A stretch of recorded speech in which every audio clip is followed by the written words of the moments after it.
이번 편에는 조지아 교회를 떠올리면 연상되는 스베티츠호밸리 대성당이 있는 무츠회트를 여행한 뒤 궁극적인 조지아 여행의 목적지인 메스티아로 가면서 겪은 에피소드를 이야기하겠습니다. 트빌리시에서 메스티아 가는 여정은요, 생각보다 멉니다.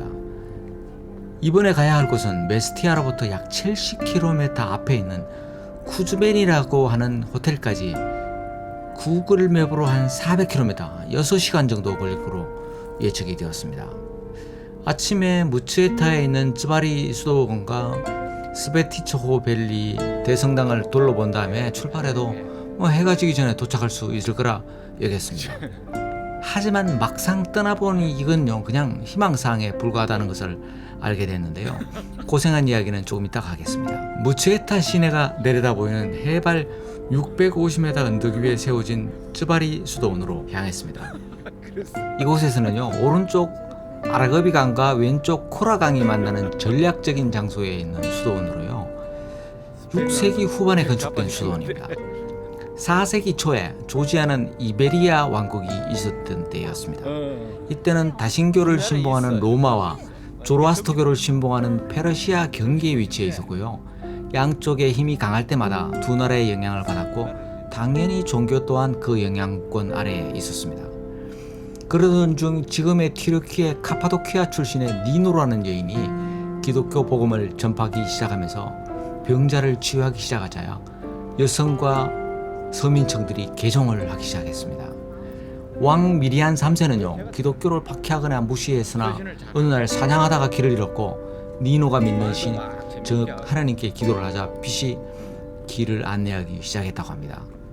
왕비 역시 니노의 기도로 치유되는 사건이 발생한 347년 아르메니아, 이디오피아에 이어 세계 세 번째로 기독교를 국교로 선포했습니다. 기독교 신자들은요, 지금의 쯔바리 수도원에 십자가를 세우려고 했으나 단단히 고정되지 않았고요. 이때 성 니노가 기도하자 십자가가 스스로 땅에 뿌리를 내리고 똑바로 섰을 뿐만 아니라 빛을 발했고 병자들이 치유되는 기적이 일어났다는 전설이 전해집니다.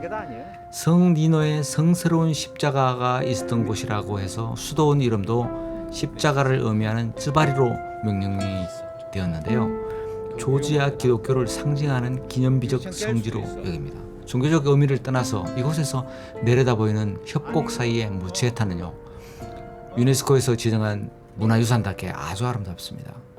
이곳에 오르면 꼬불꼬불한 좁은 길을 따라 올라가야 하기에 안전운전해야 됩니다. 이제 무츠에타의 중심 스베티츠호밸리 대성당으로 갔습니다. 쯔바리 수도원에서 차로 한 20분 정도 거리에 있어요.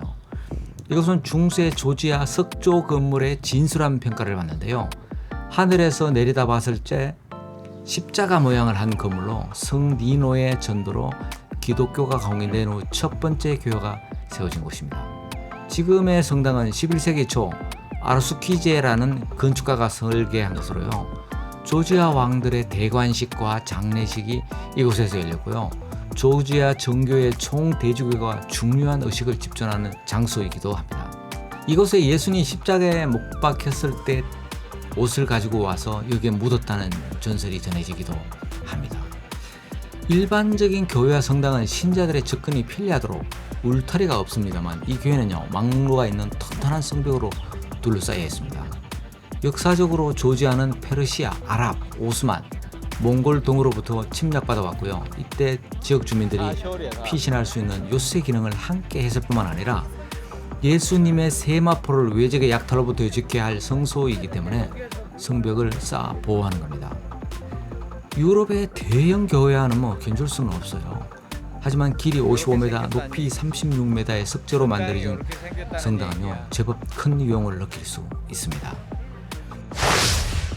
멋진 광경에 빠져 시간 가는 줄 모르고 있었으나 오늘의 목표는 메스티아와 멀지 않는 산골 추베리 숙소에 체크인하는 겁니다.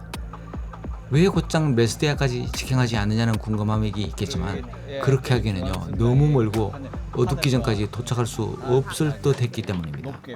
10시경 무츠에타에서 출발할 때까지는 룰루랄라 했어요. 늦어도 오후 4시 이전에 도착할 수 있을 거라 예상했는데요.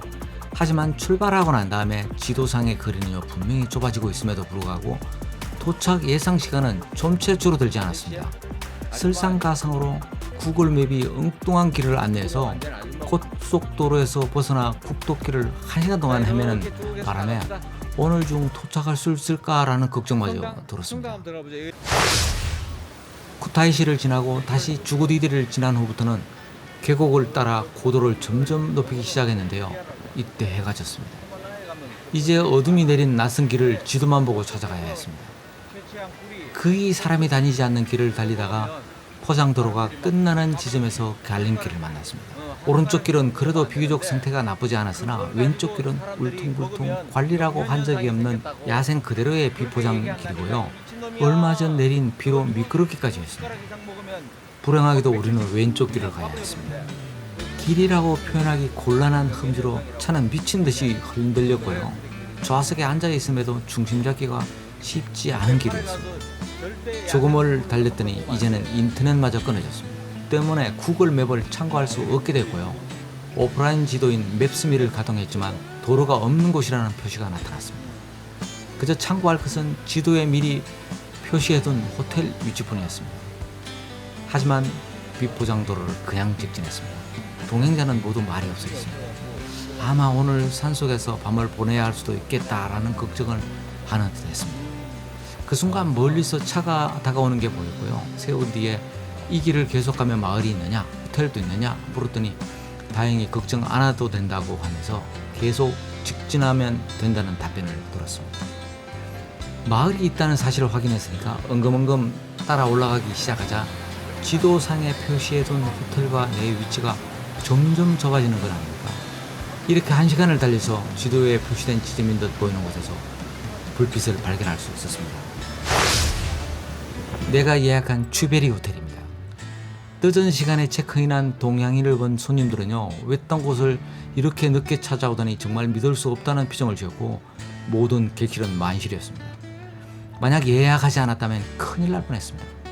짐을 풀고 간단하게 저녁 식사를 한 다음에 인공의 불빛이라고는 어디에도 없는 산골길을 걸어봤습니다. 마침 하늘에는요 구름 한 점 없었고 은하수가 하늘을 가득 메운 채 우리를 환영하는 듯 반겼습니다. 다음날 아침 짐을 챙긴 후 메스테아로 가기 위해서 호텔을 나서면서 어젯밤 암흑에서는 볼 수 없었던 이곳만의 풍경을 마주할 수 있었습니다. 한마디로 그냥 멋진 그 자체였습니다. 이곳은 네스크라 계곡입니다. 멀리 보이는 설산에서 흘러내린 강물이 흐르고 그 위로 이어지는 녹음은 말로 표현하기 힘든 장관이었습니다.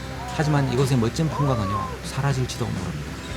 조지아 정부에서는 벌목과 제재소만 있어서 경제적 가치가 별로 없는 이곳에 풍부한 수자원을 이용하기 위해서 우리나라의 한수원 등 기업의 투자를 유치해서요 280메가와트 규모의 수력 발전소 3기를 건설을 하기 위해 진행 중에 있습니다. 지금은 환경단체 반대로 ELC 보류 상태이긴 하지만 어려운 조지아의 전력 상황을 고려한다면 머지않아 수몰될 것으로 예상이 됩니다. 하지만 힘든 여정을 겪은 후에 만났고 다시는 볼 수 없을지 모르기에 더 반가운 풍경이 있습니다. 이번 이야기는 여기까지입니다. 다음 편은 메스티아로 가면서 타이어 펑크란 이야기와 외딴 길에서 만난 천사들 이야기를 하겠습니다. 구독과 좋아요, 알림 설정과 댓글